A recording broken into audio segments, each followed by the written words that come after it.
It's a pleasure to be here, and I think it is my first Rotary talk, although I think Richard has tried to get me here several times before, his colleague Richard Norman. So yes, I'm a part-time Productivity Commissioner. My other time, as you heard from Tony, is at Victoria University. The reason I was in Walter Wetter is that my PhD is actually in chemistry, in nuclear magnetic resonance, which was Paul Callahan's area. So I have sort of evolved, if you like, from being a scientist into a social scientist who studies particularly firm level and high-tech firms and also commercialisation of science. So that sort of background makes me quite an odd choice for a commissioner, because in fact I think I had several people on Twitterdom at the time when I was appointed did actually use that phrase, that I was an odd choice. So I've been having great fun trying to prove them that actually maybe I wasn't such an odd choice for a commissioner.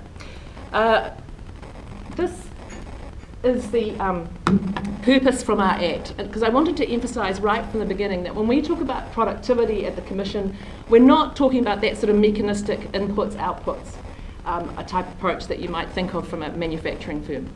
We're very much about improving the way things happen in New Zealand for the well-being of us as a society. So we're always productivity for well-being. And that's very strong in all of our documents, if you ever had been read any. So what are we? Well, we were formed only in 2011, hence the title, the 4 years being productive, 4.5 now. Very much modelled on the Australian Productivity Commission, which those of you who've been in this sort of area will know that's existed in various forms for about more than 20 years. We're about the 10th their size, so we only have 3 part-time commissioners. Many of you will know my fellow roommates, Murray Sherwin, who was MPI, and Graham Scott, of course, very well known in the Wellington policy sector. So they've got a huge amount of experience of actually then saying, okay, what are we looking at here? How can we change that and think about that from a policy or regulatory point of view? And I like to think of myself, but as a slightly nerdy one, I really like the data. So I'm really interested in the evidence and talking to people about what's going on. So we have about 15 to 20 staff. So unlike sort of other commissions, we don't do the writing. We have a huge range of very experienced policy analysts. In fact, I think we're probably one of the places that policy people like to work at, because the staff get a chance to work on one topic for a whole year. I mean, that is such a luxury in the Wellington policy sector, where they're always moving on to new topics at sort of political will. So we don't have a lot of staff turnover. We have some really great, very clever econometricians and policy analysts. And we do 2 inquiries a year. We don't choose the topic. Our referring minister is Minister English, and so the government decides what the topics are going to be. We get to see the terms of reference and try and make sure that they work for our skills and they are doable, that we should be able to produce something. But the terms of reference are given to us. And what we like to say is then, we're an independent Crown entity. We then say, right, you've told us what to do, but they're not telling us what to say. So we're very, very precious about our independence. And actually, we'd like to sort of go with the APC's mantra, which is, if all of our recommendations get accepted, then we haven't pushed the boat out enough. So we do try and make sure that we're not just giving routine advice, we are trying to think future, where can we make some really serious changes? We do a lot of public engagement, especially depending on the topic. We can be spending a lot of time around the country, and then some of our staff sometimes do international visits so that we can see what's happening internationally and potentially learn from that as well. And we like to try and think that we're giving some real-world practical advice. It's our aim. And we do measure and assess all those sorts of things. Our annual report has just come out, if you're interested in reading it. Not, probably. Right. This is our productivity framework. It's sort of the sort of things that we think about when we're looking at a topic. And as you can see there, it's not straightforward. It's not just a simple lever that you can quickly, let's just change this and wonderful productivity is going to improve. There are a lot of things that, particularly in that intermediate causes area, obviously from my point of view, I'm very interested in the firm organisation, management practices, those sorts of things. But there are a lot of other influences there, as well as obviously technological improvement has been a very common theme for some of our inquiries as well. So there are many influences, and because there are so many influences, we get given some of those big, hairy, awful topics that can't necessarily be looked at by one independent agency. So this is the list of inquiries that we've done.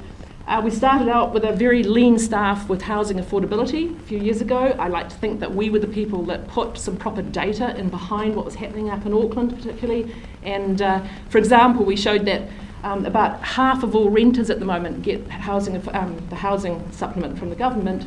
If Auckland landlords actually charged the rent that should reflect their house prices, all of Auckland renters would need the accommodation supplement. And I noticed actually in the paper this morning that they're predicting that rents are going to rise quite dramatically in Auckland very soon. So that's going to be interesting. So that captures ministers' minds when you start showing those sorts of fiscal issues coming out of the work. So international freight transport costs, we've actually had quite a bit of influence there. It was not quite such a high profile one as housing affordability. The strengthening Trans-Tasman one was a joint inquiry with the APC, which was very interesting, and we did highlight a lot of those issues that we're still seeing in the paper around the way New Zealanders are actually treated in Australia. Local government regulatory performance was a very interesting inquiry, and I think that document still is very useful, I think, for local government as they're trying to transition in some of the things they're doing. Regulatory design and operation was one that we were charged with trying to do some more guidelines for how would you set up a regulator and what would a good regulator look like. And I did see Helen Alger in the audience. It was shortlisted for one of the IPANS awards because I think it's, again, going to be one of those documents that, while most people won't read it, those who do will find it extremely useful. And then the market services sector, and then the two that we're actually just in the process of finishing off at the moment. More effective social services was given to government a couple of weeks ago, and land for housing is actually being launched on Wednesday. So that's a follow-on in the Auckland area. We don't know what our next two inquiries are going to be yet, although Minister English has said that he wants us to go and look at the planning area again. So we'll probably be going back into the RMA and the Local Government Act very shortly, and the other one we'll find out in a couple of weeks. So our process. Again, modelled on the APC, what I like about our process is it's multi-stage. So it's not like often when you have a commission of some sort where they do one report and that's it. We have a multi-stage process where we go back and engage again between a draft report and a final, so we can fix things. Or if somebody else produces more evidence to the contrary of something we've said, we can nuance what we're saying in the final report. So that takes about a year. And then once the report is tabled in Parliament, the Minister has to do it within a reasonable time. It's usually a couple of weeks. We will do a little bit of follow-up work, and then once the government actually responds, we go quiet, because basically to maintain our independence, we don't get caught up in the political process of actually what policy is going to be. So that's what we do. Okay. I just wanted to highlight a couple of things which I really like about my job at the Commission. And that is, as I said before, really looking for the evidence, and which can include just talking to lots of people and getting lots of qualitative evidence, which starts to build up a really strong picture. But we're always looking for something that's so persuasive that you can't ignore it. And one of the things we love talking about is the kilograph.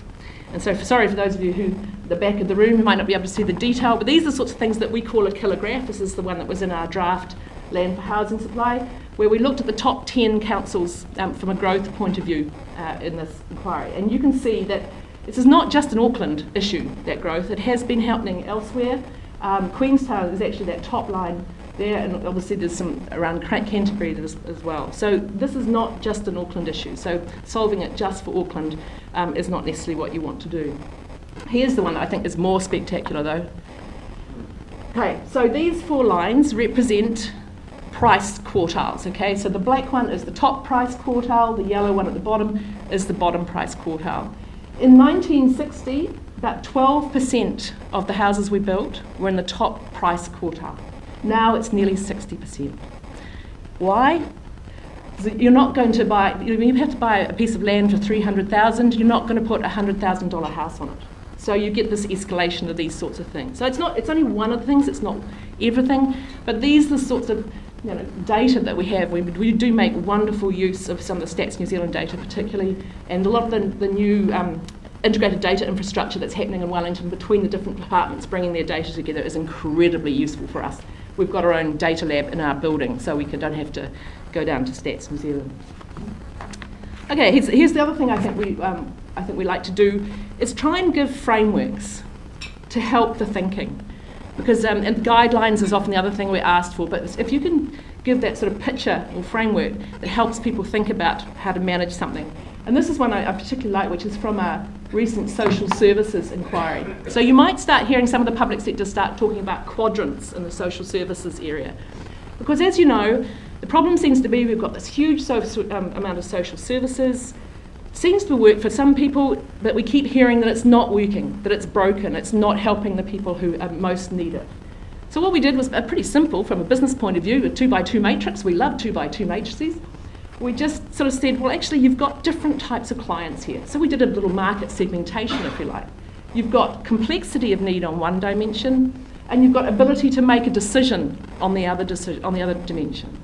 So on this side, this is where most of us would fall, social services. We can either refer ourselves to a social service or our doctor can refer us to someone. We don't have very complex needs and we have a high capacity generally to be able to make that decision, or we can be referred if we can't. That is where the system is working, and that's where most of us experience the social services. On the other hand, this side is where we keep seeing it in the media. So this is where either you've got very complex needs, so it's housing, it's drug problems, it's education, it's health, all mixed in together. It doesn't work with a whole lot of services, or the 5 Corolla in the driveway metaphor that gets used. Or it's where you've got very complex needs, but the person is able to make a really good decision. For example, a lot of disabled people would fall in there. And so you can start thinking, okay, we need something different for here. So with the complex needs but ability to make a decision, you can give them the client-directed budgets, so that they can actually bring together the services they want. And the bottom right is where we've got our real problems, and yes, we've started to suggest that we need something new happening here, and we put some ideas into the report. So pretty simple, but it's amazing how just being able to stand back and put a framework around something really helps the discussion in terms of creating a sort of joint language, if you like, to talk about where we've got problems. Okay, but the other thing we like to do is say what I think is more of a systems learning approach. So we try and look for where is the whole system not working, not the little individual bits, but where are the links between parts of the system not working, where are the feedback loops, and quite often in Wellington, where is the problem around evaluation? We tend to have a lot of times where we're doing things, but we don't actually know if it's working or not because we're not trying to collect data about whether we're seeing any impact. Okay, so I was also just going to briefly talk about the other part, which is a much smaller part. So the 2 inquiries take up most of our time, but we also have a team of about 5 researchers who are working on the productivity data more generally. And what we're trying to do is really unpack, if you like, what's often called the productivity paradox. And we're putting together something which will come out later this year called a productivity narrative. It's actually trying to pull together a lot of the different strings that seem to be underpinning our problem. So here's the productivity paradox. We should be doing better for how we work. Now, you could argue that there's some issues around the fact that our labour hours worked is self-reported data versus data from other countries as often comes from tax data for hours worked. So there could be some self-reporting problems in here, but we are an outlier, okay? We're not earning as much as we should for the amount of time we're working. And of course we have a lot of migration. A lot of the migration then goes into the services sector. Services sector is a low productivity sector. So actually if you add more people into the country, you're probably reducing our productivity, not increasing it. So all these sorts of things we're trying to pull together.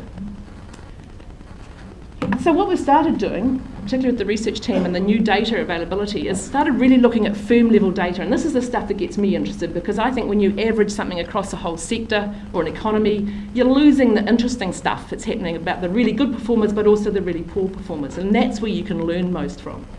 So one of the things that we're starting to see in the data is the fact that one of the reasons for New Zealand's poor productivity is this lower thing at the bottom here. It's not because all of our firms are poorly productive, it's because we've got this huge spread. And that's generally thought of as being an issue around a lack of competition, so particularly out in the regions. If you've got a low productivity hairdresser or supermarket, it doesn't matter. There's no competition, so they don't get put out of practice, which is what tends to happen when you've got more denser competition around with lots of other firms. So this is one of the things we're starting to see. We're actually starting to unpack this by sector and what have you now, and I'm looking forward to seeing the final data later in the year. Here's another sort of thing you can start doing when you look at the data, is that we've got lots of firms, we know, we get told how entrepreneurial New Zealand is, but the trouble is we like staying small. So you can see that the data on the left is for manufacturing, right is services, so 70% of our economy is services, so we've got even more of an issue there. On the left, you've got the fact that you get lots of startups. They're small, as you'd expect, but our older firms are still quite small. So on average about maybe 20 employees once you've reached 10 years old age, as opposed to more at 75 for the USA. Okay, so we don't have what's called we have the not up or out flow going on with the firms. Our firms don't either grow or leave the sector. They tend to stay small, stay sector. That's sort of lifestyle idea, if you like, but I think there's more to it than that as well. So that's the sort of work that our research team do, and there's some really interesting papers, quite accessible on the website. And in fact, I'll just finish with this. I was going to finish on a nice note, a good note. In actual fact, it does seem, though, that despite this, we're quite happy people. So we're poor but happy. Although the interesting thing here is that we flip between the OECD on the income and the work-life balance, which is sort of unusual. But anyway, it seems to be that most of us feel quite happy about what we're doing. So that was where I was going to finish, but I was just going to say that while our reports are about this thick, and only the really keen will read them, we do work really hard on our sort of communications collateral. So there are lots of summaries, infographics, small videos on the website. So if any of these issues are of interest to you, then you feel free to go and have a look at some of those things. And it's nice to see we do get, particularly when the reports come out, with things like we've got a lot of teachers who pick up the material for being able to use in the secondary schools and things like that. So part of our role is to improve understanding around productivity issues. So we're very much aware of the impact some of that material can be in other parts of the sector, not just in the public sector in Wellington. Okay, thank you, Kerry.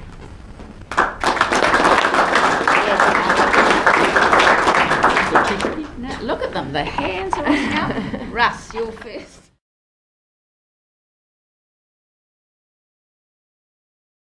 We do measure how many of our recommendations get picked up, and in fact in the annual report we do even have the graph of the various, because each one is more or less picked up.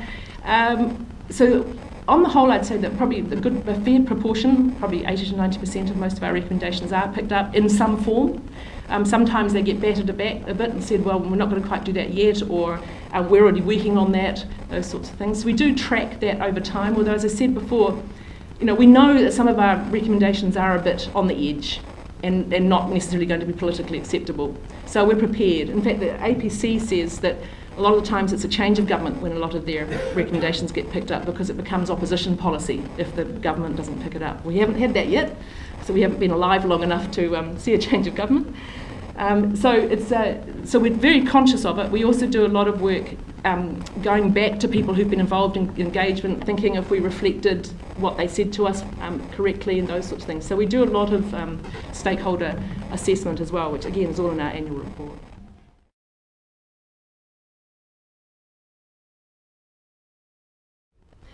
Yes, I mean, it's one of those things that we're very conscious of, and we do brief any and all parties who want to hear from us. It actually, the original Act did have bipartisan support. I wasn't around when it first happened because I wasn't appointed until after that went through, but my understanding was it was Leanne Dalziel actually was head of the select committee, so very much had the bipartisan support. I think the Green Party were the only ones who actually didn't support it at the time. Possibly because it was actually part of the ACT Party's collaborative agreement with National to form the Productivity Commission. But we're very conscious of the fact that we need to make ourselves useful across the board and work very hard. And in fact, a lot of the recommendations that are in there, we get accused of being ideological quite a lot. My mother loves it. But these sorts of things, we do work really hard to make sure this is evidence-based and it's not ideologically driven. So we've worked very hard, and there's actually a lot of material in there that could be useful across the board.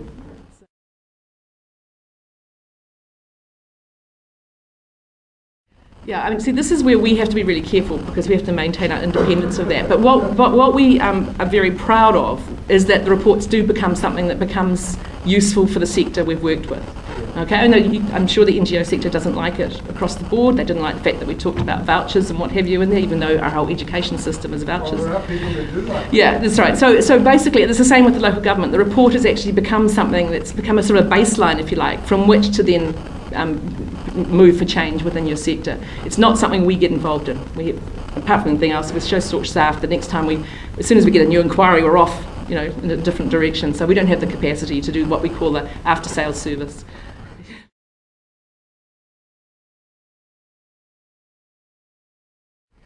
Okay, I'm not going to probably be able to go into that much detail about that because we're sort of already moving on to the next inquiries. I've been thinking land for housing supply the last few weeks. But I think one of the things that we've always been very supportive of the whānau ora concept. It seems to us that it works, well, it's set up with a sort of a kapa Māori type of idea. I think actually for the people in that quadrant, that model could work across the board. So we did see a lot of evidence that if you've got a navigator who really can get around the sectors and pull together what's needed, it can be incredibly powerful. It's a case of getting the balance right. You don't want it all going towards navigators and things, but one of the things that is very interesting is actually even seeing how the different whānau ora providers are taking on their role as well. There's quite a variety. There's just not one model, and I think that's what we often say is we're not going to provide one model. We want to embrace some diversity in these things because you can't make one model fit everything. And so hopefully that sort of answers your question, but I'm not sure how much detail in the report we actually went into on that.